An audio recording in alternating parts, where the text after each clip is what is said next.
Сыныктыгой. Копалас. Из-за блокировки платформы полная серия доступна по ссылке в первом комментарии. Et je suis meilleur que vous deux. Dépêchez-vous. Comme je l'ai mentionné peut-être avant, nous rions pas souvent. Dépêche-toi, tu vas rater la meilleure partie. Quoi, je ne t'entends pas? S'il te plaît, ralentis. À ce stade, Jack et Rebecca semblaient avoir disparu. La neige s'aggravait et il semblait que la tempête de neige annoncée allait nous frapper. Tout autour de nous n'était que blanc. Freddy a commencé à pleurer et je m'inquiétais de plus en plus. Le vent froid hurlait à travers la forêt apparemment vide, soufflant de la neige dans mes yeux et me piquant la peau. Je tenais mon fils étroitement contre ma poitrine, essayant de le protéger du froid mordant. Alors que nous nous frayions un chemin à travers la neige, jusqu'aux genoux, à la recherche de tout signe d'aide, des heures s'étaient écoulées depuis que Jack et Rebecca nous avaient laissés abandonnés au milieu de nulle part, à des milles de la ville ou du prochain abri. Wax attira contre elle et mon mari, mais plus que ça, j'avais peur pour la sécurité de mon fils. Maman, il fait si froid. Je veux rentrer à la maison. Je sais, mon bébé. Je suis désolée pour tout ça. Je te promets que je vais trouver de l'aide pour nous, d'accord? Ne t'inquiète pas une seule seconde. Alors que nous trébuchions à travers les congères, je pouvais sentir mon corps s'affaiblir de minute en minute.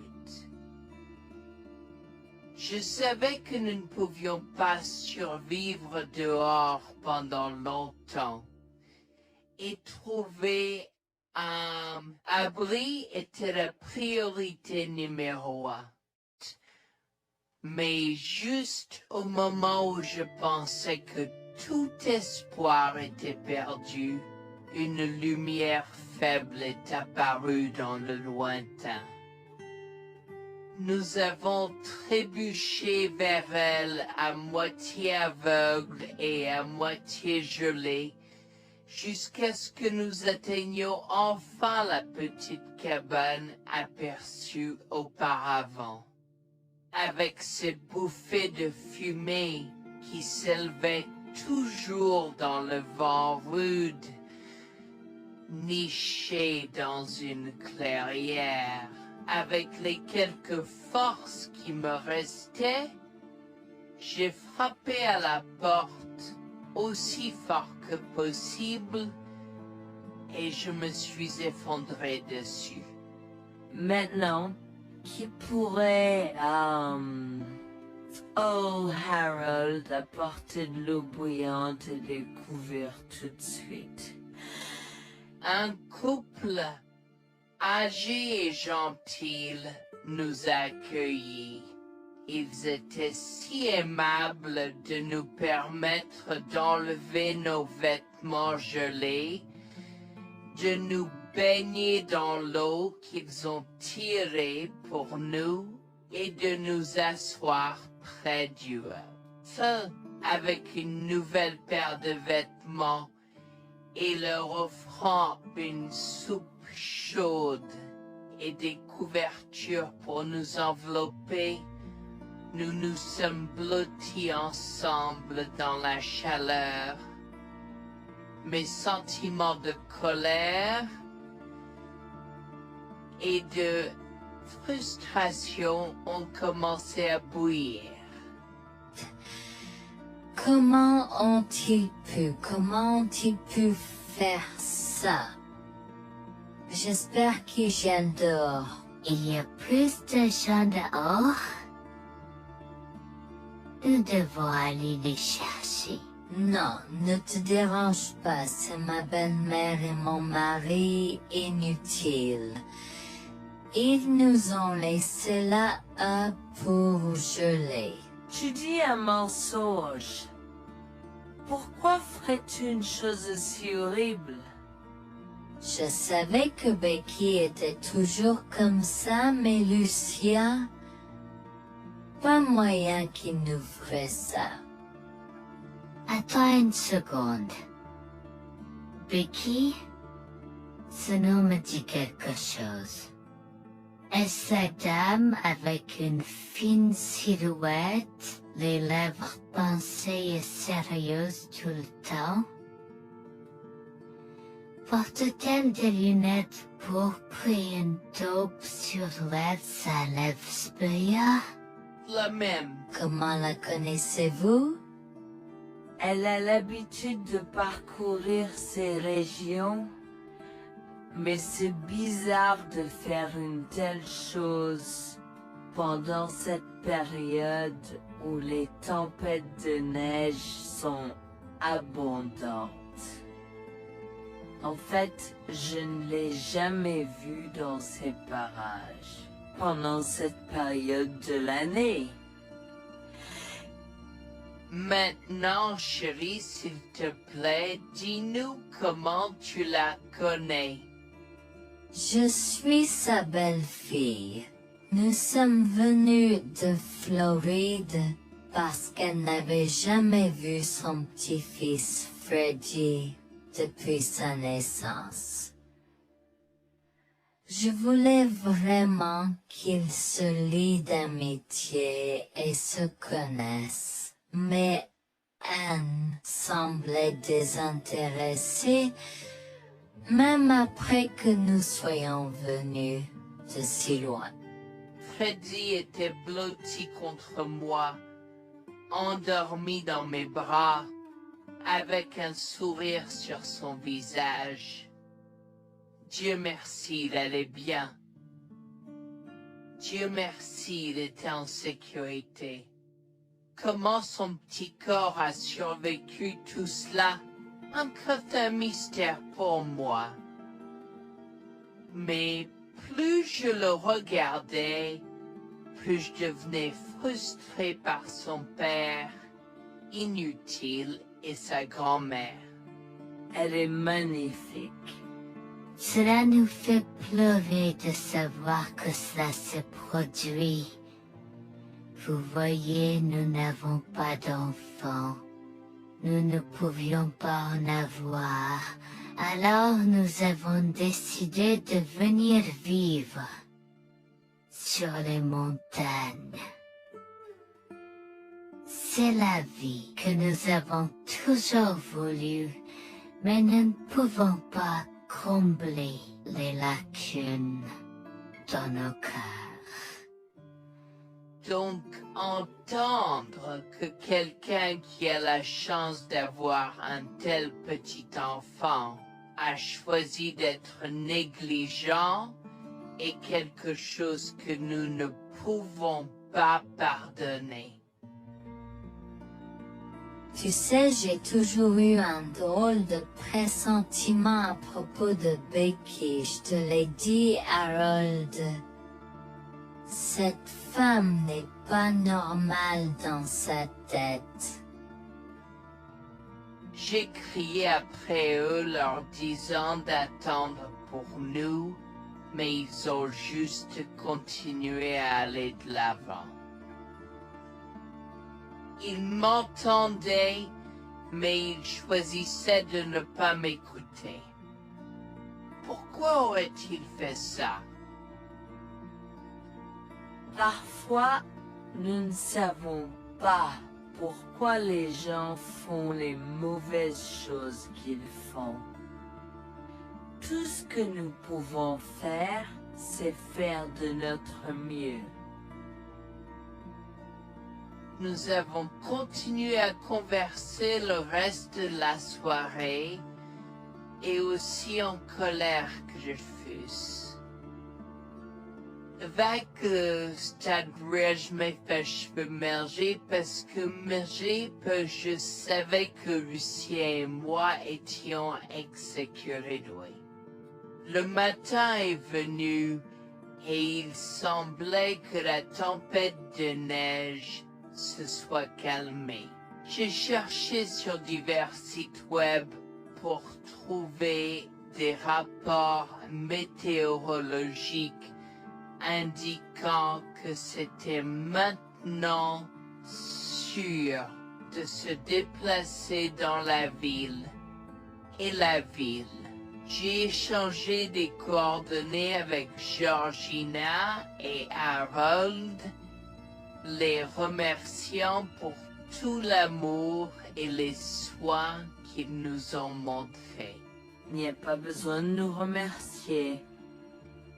Nous avons juste fait ce qui était juste. N'importe qui, avec la moitié d'un cœur, aurait fait la même chose. S'il vous plaît, laissez-moi vous accompagner chez vous. Harold et Georgina nous ont accompagnés à la résidence et, oh mon Dieu, nous avons trouvé Lucien et Rebecca assis confortablement sur le porche avant, comme si Freddy et moi étions sur le point de mourir la veille. Je suis sorti de la voiture et j'ai commencé à perdre les pédales. Qu'est-ce qui ne va pas chez vous les gens? Comment pouvez-vous nous laisser là?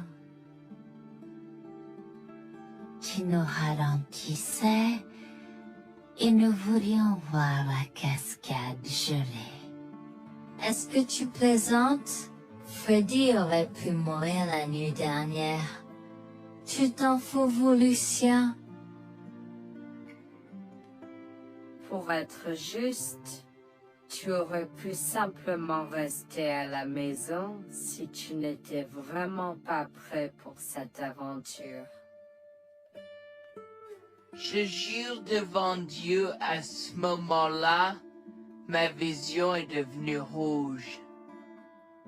J'étais prêt à attaquer, à donner des coups de pied, à crier et à hurler pour que le monde entier entende à quel point ces gens étaient horribles. Non seulement ils nous ont laissés là, mais ils semblaient ne pas se soucier de ce qu'ils avaient fait. C'était presque comme s'ils essayaient de nous tuer.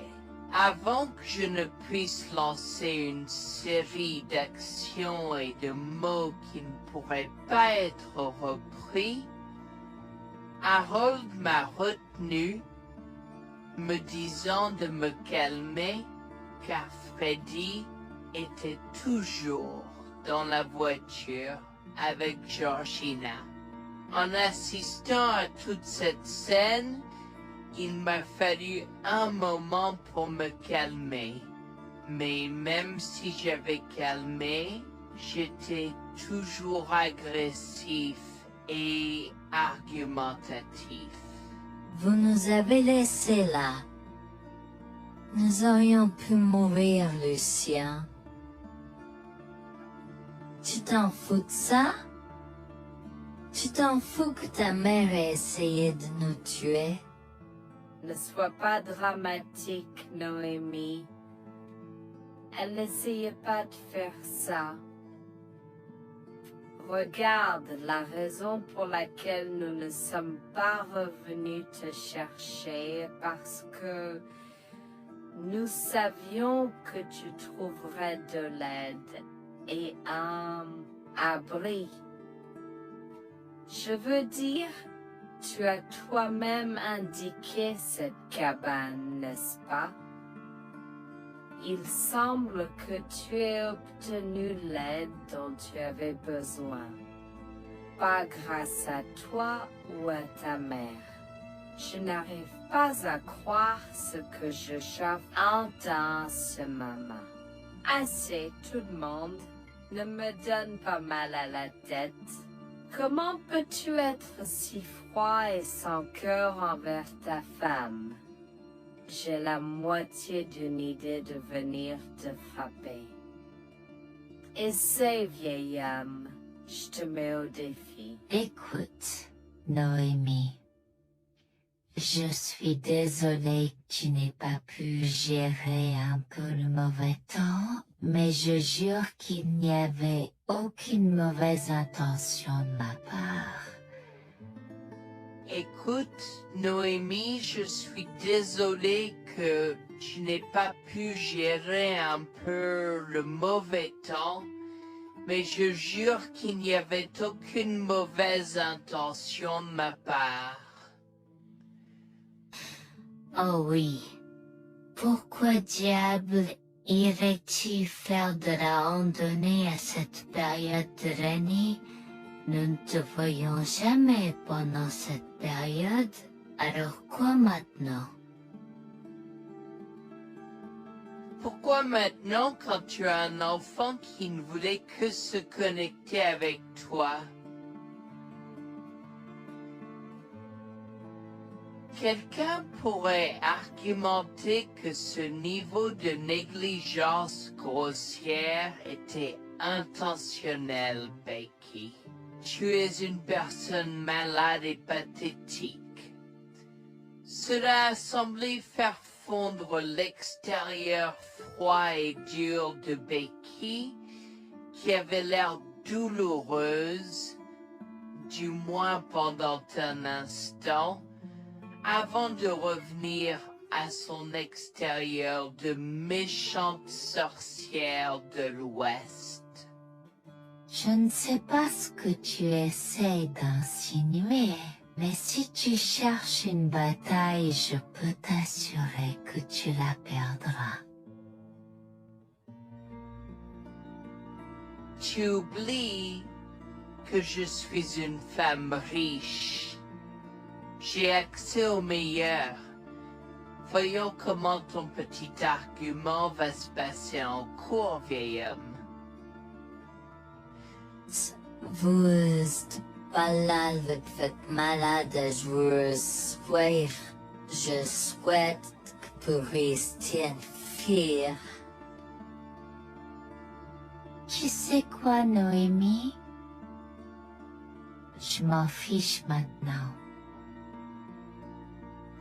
Je n'ai plus besoin de faire semblant devant toi. Et tout le monde. Alors, laisse-moi te dire les choses clairement pour que tout le monde puisse entendre. Je m'en fiche de toi et de ce bébé. Honnêtement, je souhaite que vous soyez tous les deux morts hier. Au moins, vous auriez arrêté de me déranger avec vos tentatives pour rencontrer ce bébé. Est-ce que je parais en avoir quelque chose à faire? J'ai fait mon geste vers elle comme si mon corps avait une volonté propre. Je me suis approché d'elle et l'ai giflée. J'ai continué à la gifler et à donner des coups de pied aussi fort que possible jusqu'à ce que Jack et Harold me déchirent. Tu m'es stoppé. Comment osais-je? Comment osez-vous vous asseoir là et défendre cette sorcière? Elle l'avait mérité. Toi, je vais te poursuivre en justice. Comment oses-tu me mettre les mains dessus? Elle ne voulait évidemment pas cela. Regardez, il semble que les tensions soient élevées en ce moment. Pourquoi ne pas tous prendre une grande respiration? Entrons et réglons cela. Vous êtes un homme faible et pathétique, et j'espère que vous passerez le reste de votre vie à expier ce que vous avez fait à votre fils. Avant que Jack ne puisse répondre, je lui ai craché au visage avant de rentrer à l'intérieur, de prendre Freddy et ses affaires, et de monter dans la voiture avec Georgina et Freddy. Maman, j'ai peur. Que se passe-t-il? Pourquoi tu combattu grand-mère? Chérie, je suis vraiment désolée que tu aies dû voir ça. Les choses sont beaucoup plus compliquées ici et je ne veux pas te mentir. Mais je crains que tu ne sois un peu trop jeune pour comprendre. Mais pour l'instant, je suis désolée de devoir te dire que pour l'instant, il semble que grand-mère et papa ne veulent pas de nous ici. Nous ne pouvons pas être ici parce que papa et grand-mère ne sont pas très gentils et je ne veux pas que tu sois autour de personnes qui ne sont pas gentilles. Mais Georgina et Harold sont gentils, n'est-ce pas? Oui, j'aime Georgina et Harold. Harold et Georgina peuvent-ils être mes grands-parents? Oh mon Dieu, mon petit enfant, tu me fais pleurer. Bien sûr, je peux être ta grand-mère. Oh mon Dieu, mon petit enfant, tu me fais pleurer. Bien sûr, je peux être ta grand-mère. Je serai toujours ton ami et je te promets de prendre soin de toi si tu as besoin de moi. Harold a pris la voiture et nous a emmenés à un hôtel où nous avons pu nous reposer et nous remettre de nos émotions, mais malheureusement tout l'événement était un peu trop difficile à gérer. J'y avais très peur pour l'avenir pour Dieu, tant Freddy que moi, car cela signifiait le divorce. J'avais peur, Bertie, qu'ils obtiennent la garde de Freddy. Décidé de parler au gymnase et ses propos de la question une fois que Freddy s'était endormi. Que vais-je faire? Je vais aller en prison? Nonsense. Cette sorcière ne portera pas plainte. Et si elle le faisait? Elle ne le fera pas, car nous avons des preuves de sa conspiration pour commettre un meurtre. Comment? Nous sommes toujours préparés, chérie. Nous avons secrètement enregistré toutes les preuves.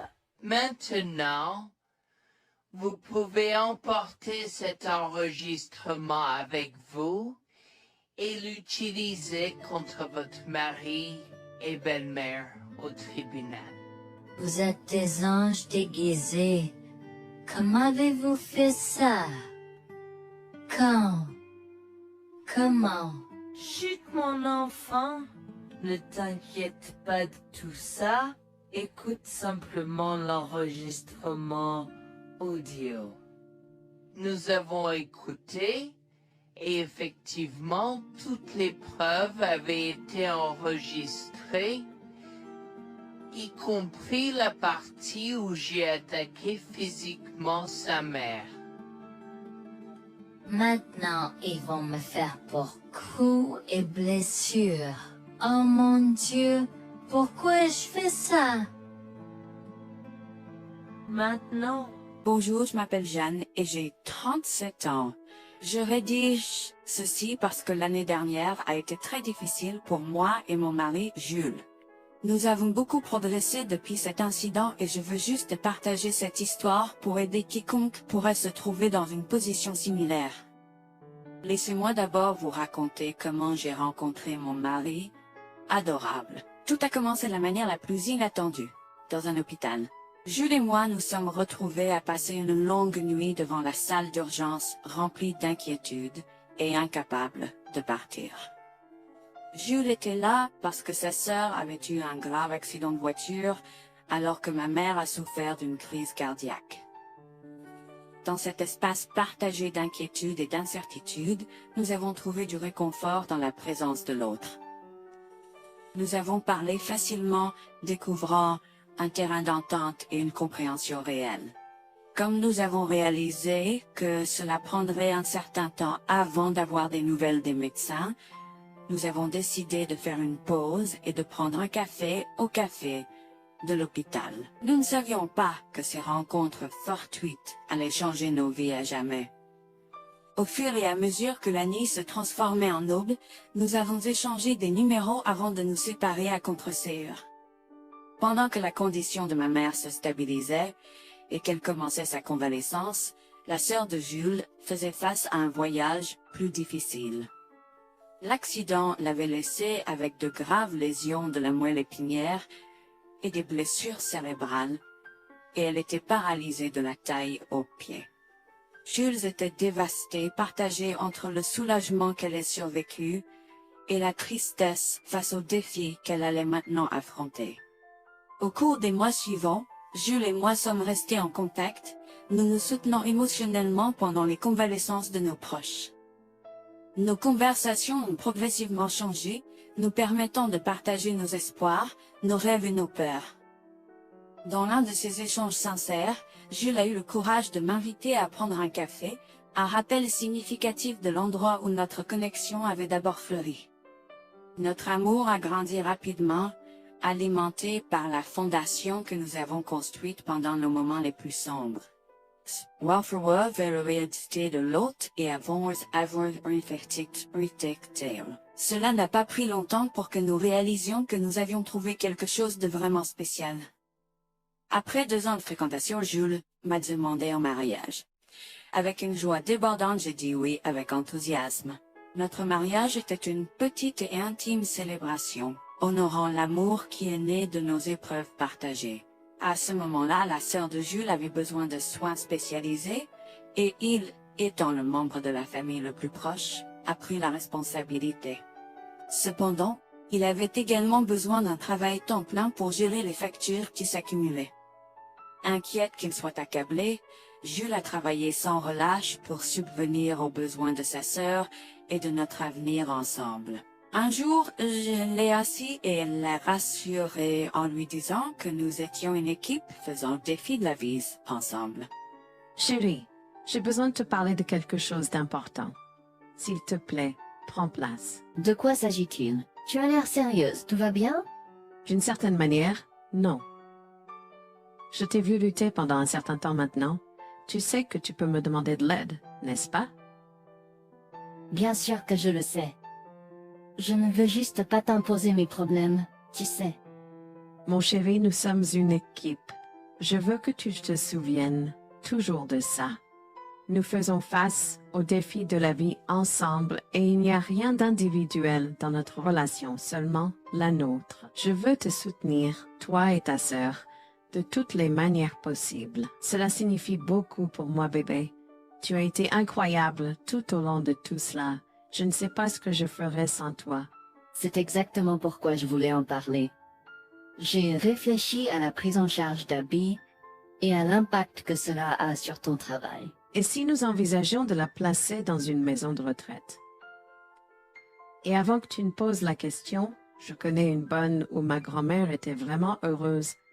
Elle a même préféré cela à vivre à Sameta. Je ne sais pas, je veux dire, c'est une décision importante et risquée à prendre. Je comprends, mais réfléchis, Greg. Cela permettrait de te trouver un meilleur emploi payant pour que nous puissions nous assurer qu'Abby reçoit les soins qu'elle mérite.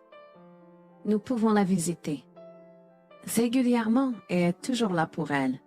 Mais cela soulagerait une partie de la charge sur tes épaules. Tu as raison. C'est un choix difficile, mais je fais confiance à ton jugement. Je suis heureuse que tu me laisses enfin t'aider. Crois-moi, les choses sont plus faciles quand on peut partager ses fardeaux avec quelqu'un. Je veux dire, c'est comme ça que nous nous sommes trouvés, non? Comment pourrais-je jamais l'oublier? Je t'aime tellement. Merci de rester à mes côtés. Tais-toi, pas besoin de remerciements. Tu sais que je serai toujours là pour toi. Je t'aime aussi, chérie. Jax m'a fait confiance et nous avons trouvé une maison de retraite pour Abby. Au cours des prochains mois, Jax a trouvé un travail mieux rémunéré et a rendu visite à sa sœur tous les jours. Le rétablissement d'Abby a progressé de manière surprenante bien qu'elle soit paralysée. Elle a commencé à se déplacer dans la maison de retraite dans son fauteuil roulant, déterminée à explorer. La maison de retraite permettait aux résidents de sortir avec des membres de leur famille enregistrés, alors je lui ai envoyé une allocation mensuelle pour l'aider à s'amuser. La mère de Jax, Grégoire, a entendu parler de son dévouement au bien-être d'Abby et des efforts qu'il a déployés pour s'occuper d'elle. Grégoire est venu à notre domicile, les larmes aux yeux, pour exprimer à quel point il était fier de son fils. Mère, pourquoi pleures-tu? Qu'est-ce qui ne va pas? Je veux juste que tu saches à quel point je suis fier de toi, Jules. Tu as montré une telle force et compassion en prenant soin d'Abby. Je ne pourrais pas être plus fier d'avoir élevé un fils aussi merveilleux. Eh bien, merci, mère. Je fais juste ce que je peux pour Abby. C'est pas facile, mais je l'aime et je veux m'assurer qu'elle va bien. Tu as fait plus que suffisamment, mon chéri. Je ne veux pas que tu portes ce fardeau seul. Je veux prendre le relais et rendre visite à Abby plus fréquemment. Tu dois te concentrer sur ton travail et ta propre vie. Abby sera bien prise en charge. Fais-moi confiance. Eh bien, ce n'est pas comme si je l'avais fait seule. Jeanne a été à mes côtés, me soutenant à chaque étape du chemin. Nous sommes une équipe et nous sommes tous les deux engagés dans le bien-être d'Abby. Oh, je sais que Jeanne a été là, mais tu as fait tellement, Jules. Il est temps que tu priorises ta propre vie et ta carrière. Abby sera entre de bonnes mains. Fais-moi confiance. D'accord, mère, si tu es sûre de toi, alors j'accepterai. Mais je veux que tu saches que c'était un plaisir de prendre soin d'Abby et que je serai toujours là pour elle, quoi qu'il arrive. Je t'apprécie, Jules, mais il est temps pour toi et Jeanne de vous concentrer sur vos futurs. Fais-moi confiance, ce sera pour le mieux. D'accord, mère, si tu crois que c'est la bonne chose à faire, alors j'irai avec. Promets juste de bien t'occuper d'Abby. Je te le promets, maman, tu peux compter sur moi. Maintenant, va et concentre-toi sur ton travail. Laisse-moi m'occuper de la garde d'Abby. J'ai trouvé l'intérêt subi de Grégoire pour Abby un peu étrange, mais je me suis tue car je savais que ce moment était important pour Jules. L'année suivante, Jules s'est concentré sur son travail et obtenu une augmentation. J'ai également obtenu une augmentation, ce qui nous a permis d'augmenter l'allocation mensuelle de garde d'Abby. Grégoire a tenu sa promesse, mais il y avait un piège. Il a toujours insisté pour que nous restions occupés par le travail et nous a rappelé à quel point Abby était heureuse avec plus d'argent. Il nous a grondé si nous voulions la visiter et a prétendu qu'il savait ce qui était le mieux pour elle. Grégoire nous a fait appeler avant de rendre visite à Abby, donc il a contrôlé notre accès à elle. En conséquence, nous l'avons vue de moins en moins, mais nous avons continué à lui envoyer la location chaque mois. Je me sentais mal à l'aise par la situation. L'attitude possessive et le comportement contrôlant soudain de Grégoire m'inquiétaient. Il semblait toujours avoir des excuses lorsque Jules avait besoin d'aide avec Abby dans le passé. Cependant, je n'ai rien dit car je savais à quel point Abby était importante pour Jules. Malgré les défis, Jules et moi sommes restés engagés à soutenir Abby.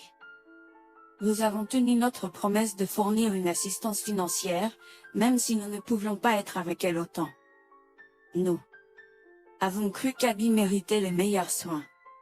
Même si nous ne pouvions pas être avec elle autant, nous avons cru qu'Abby méritait les meilleurs soins et le bonheur, et nous voulions qu'elle ait les moyens de profiter de la vie à fond. Un jour, Jules était un peu trop submergé par le manque d'Abby.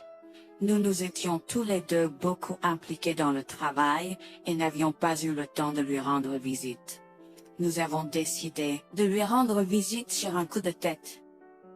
Nous ne l'avons pas dit à Grégoire car nous ne voulions pas entendre ses remontrances ou ses réprimandes. Avant d'arriver à la maison de retraite, Jules et moi nous sommes arrêtés au supermarché pour acheter à Abby toutes ses collations préférées.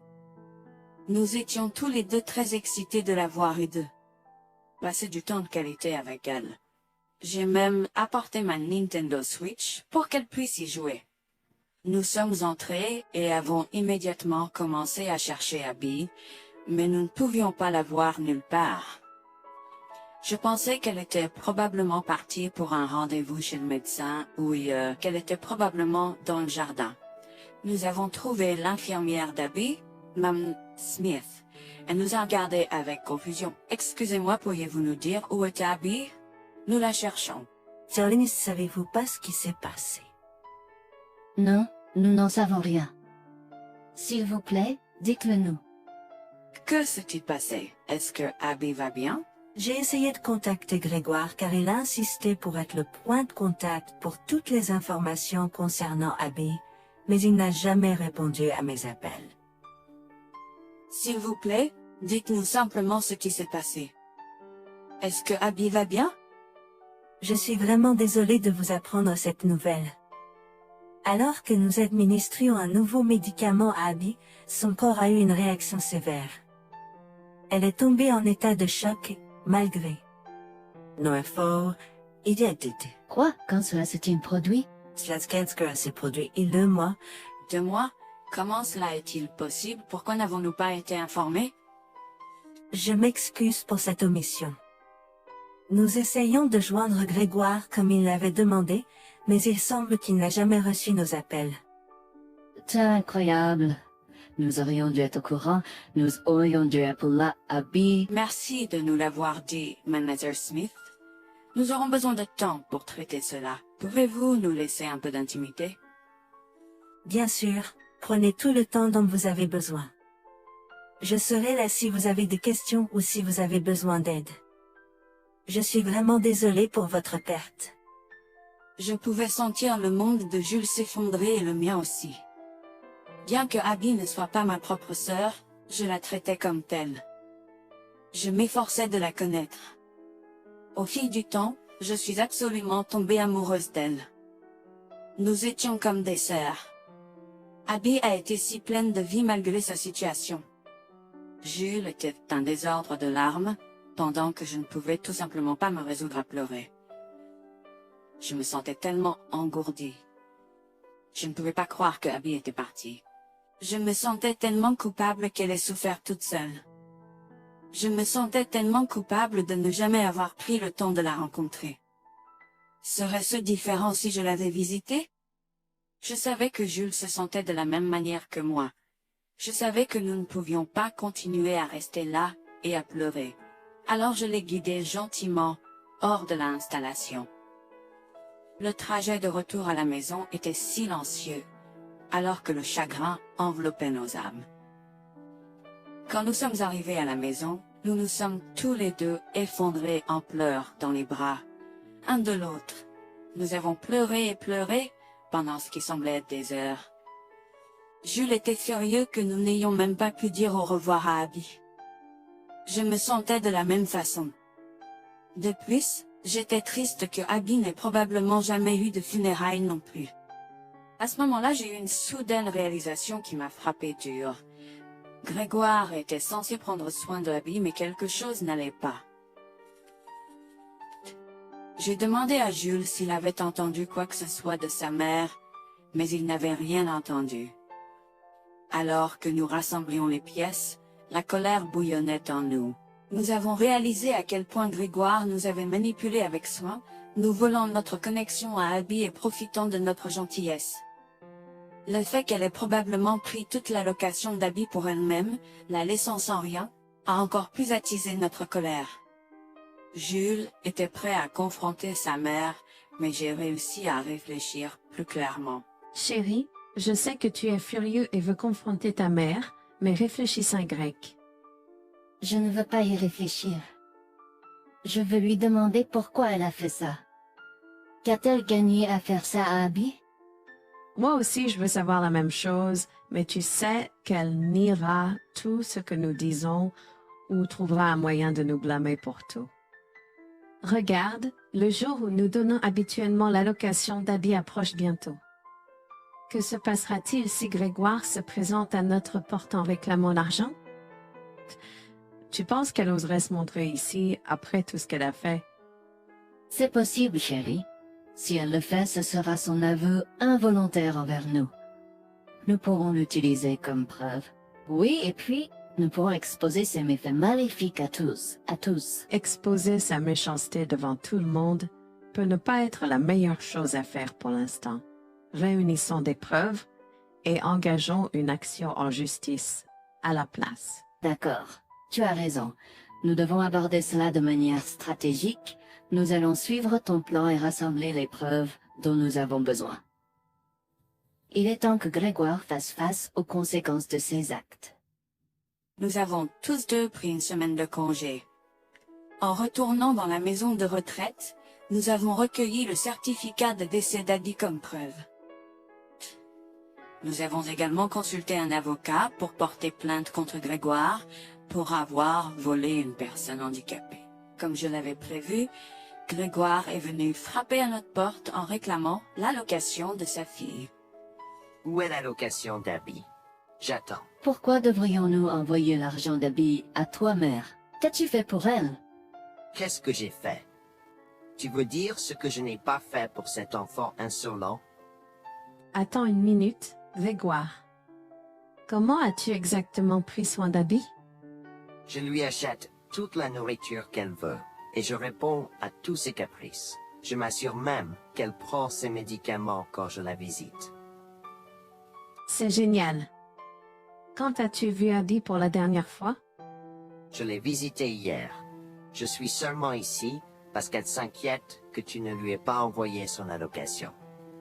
Comment oses-tu mentir à mon visage? Je ne mens pas. Qu'est-ce que tu veux dire? Comment oses-tu m'accuser de mentir?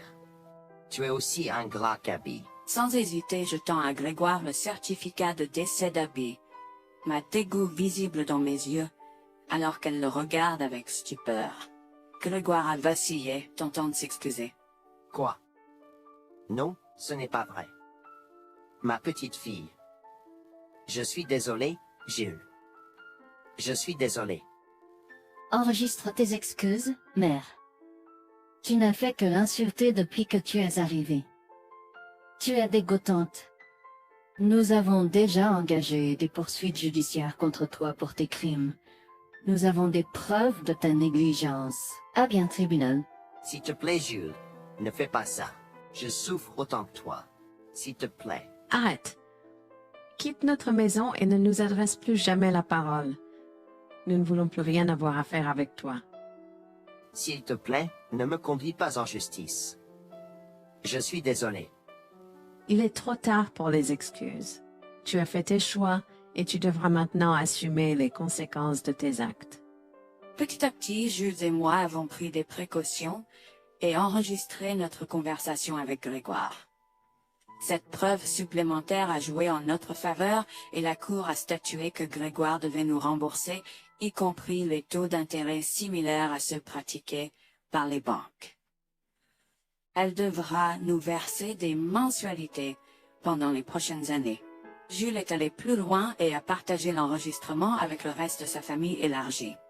Par conséquent, Grégoire a fait face à l'exclusion de sa propre famille. Jules et moi avons pleuré ensemble pendant longtemps. La douleur était profonde, mais lentement, nous avons commencé à guérir. Nous avons pris une décision ferme